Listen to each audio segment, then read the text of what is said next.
ایک ایسی چیز جو نظر نہیں آتی، جسے چھوا نہیں جاتا، پھر بھی وہ ہماری پہچان ہے۔ کیا واقعی وہ ہماری روح ہے؟ میں کہتے ہیں وہی روح ہے۔ روح کو آنکھ سے نہیں، اندر کی خاموشی سے پہچانتے ہیں۔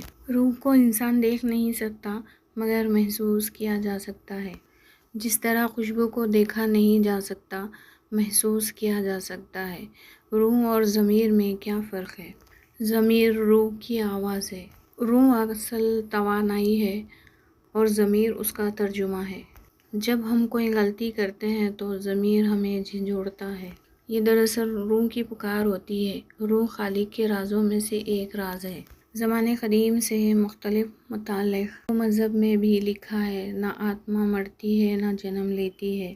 گیتا میں کرشنا کہتے ہیں، شریر مرتا ہے لیکن آتما کبھی نہیں مرتی۔ قدیم سائنٹسٹ بھی روح کو لافانی بتایا۔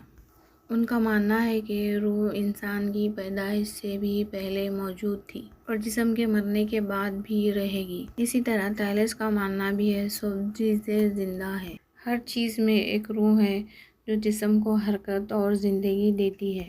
انسان کے اندر جو خوف موت ہے وہ انسان کا جسم ہے، موت نہیں، کیونکہ روح تو جانتی ہے وہ لوٹنے والی ہے۔